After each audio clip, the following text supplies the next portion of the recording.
This next poem is called Tripping, and it brings back memories of the 1960s. We keep the windows up and the air conditioner on, smoke joint after joint.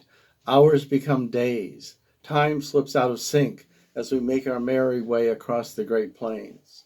We've read On the Road, our destination California. Tom thumps and strums a broken string guitar, wails tunes about how United Fruit abuses banana pickers. Folk songs, you see, make a statement. We gather in the name of something.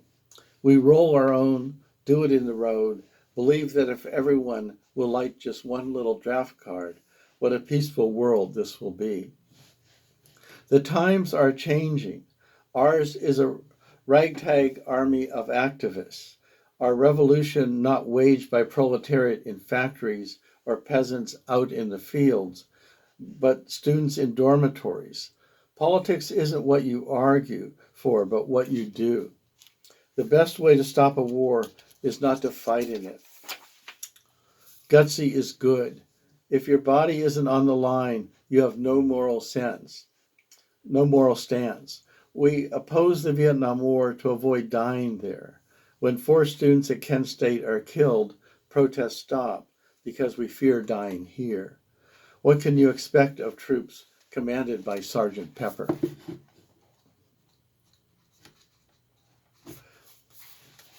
We've moved up to the 1970s now. This is a poem called Guru Maharaji. It's set in Amherst, July 7th, 1974. That evening I go see Guru Maharaji, perfect master and lord of the universe.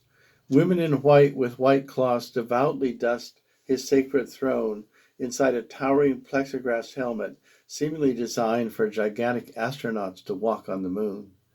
The at one with the all be here now crowd, in their flower-decaled beetle vans, trailing clouds of marijuana smoke, have been arriving all day. Now in full tie-dyed hippie regalia, they pack a large field.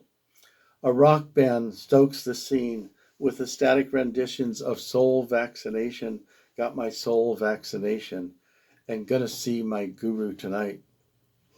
Some hours later, a silver limo delivers the guru, a Krishna-costumed chubby teenager, and his svelte 20-something consort, the brains behind the operation.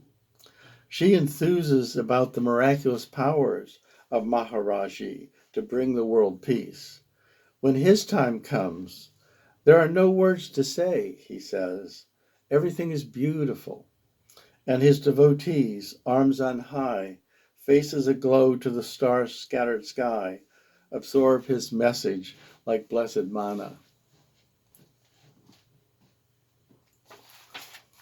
There's a poem set in Reno, Nevada. We're up to a much more contemporary time. We're now well into the 21st century. This is dedicated to Frank and Holly Burgon.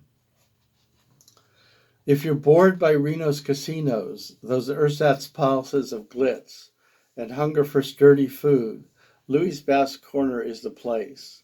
The old railway towns of Nevada had small hotels by their stations, where Bass shepherders from Spain and France, sheep herders from Spain and France, found the basic comforts of home. After summering in the mountains and deserts with their flocks, in the winter they sought bed and board at a Basque hotel. Hearty fare, family style, on long communal wooden tables covered by well-worn oilskin. Louis' restaurant remains faithful to this culinary ritual. Start with a pecan punch. In an ice-packed glass, pour a Mare Pecan, a bittersweet orange-flavored liqueur from Marseille. Add a dash of grenadine, a splash of soda, a flourish of brandy, a rim twist of lemon. Alumni of this potent aperitif caution 1, 2, 3, floor. Sharing a meal turns strangers into accomplices. We're all elbow to elbow as waiters arrive with the setup. Vegetable soup, a house salad featuring heirloom tomatoes, bowls of slow-cooked white beans, pungent bread, crisp fries fluffy on the inside, sprinkled with garlic bits, heaping platters of roast chicken. Topping the fulsome prelude, a selection of savory entrees, mountain oysters in season, sweetbreads in two styles, sautéed in garlic and onions, or soaked in red wine mushroom sauce. Beef tongue or oxtail stew, juicy lamb chops or lamb shank, prime rib, steak to your taste. This Basque Bacchanal is abetted by carafes of Cabernet, tall mugs of beer. Plates are passed, toasts proffered, good talk flows, and feelings glow. Don't forget dessert, ice cream, a tangy variety of cheeses, fresh fruit, and strong coffee. Give thanks for this ample feast, and for stopping at 2 pecans.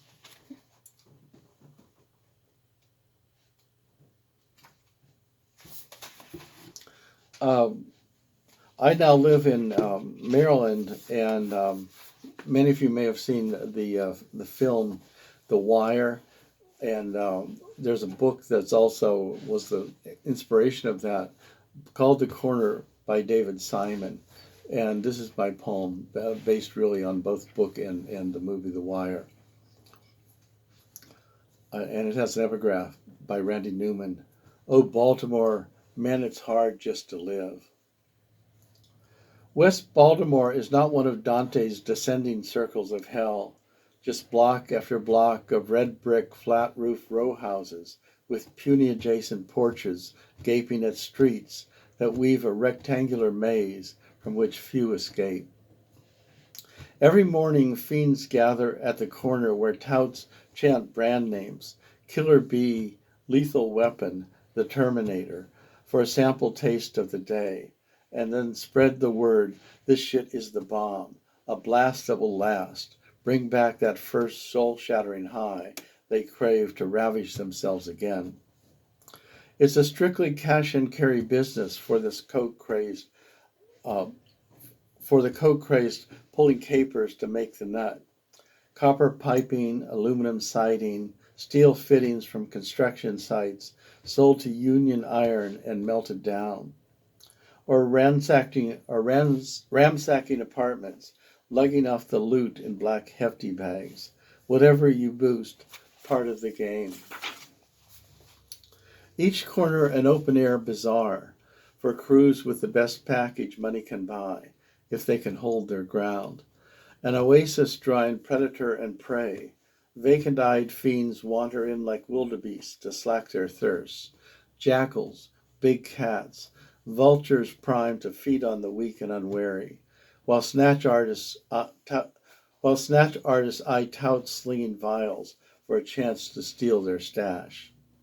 Stick-up boys, lone wolves with long guns, shake down well-heeled dealers, or rip plywood from derelict buildings in a testosterone rush to raid shooting galleries, squalid dens where the far-gone sprawl on floors littered with pipes or spikes, a few blackened bottle caps, some matches, a jar of water, each fiend seeking the holy grail in a glassine bag or plastic vial. Like a barrel of blue crabs, anyone trying to climb out is dragged back down. If you get jacked by cops for conspiracy with intent to distribute, a stint at Hagerstown, a chance to give tired veins a rest. Wine is fine, so is dope, yet nothing is finer than a toke of that ready rock. The message, don't mess with desire. Once you do your own jail time, the corner will still be there.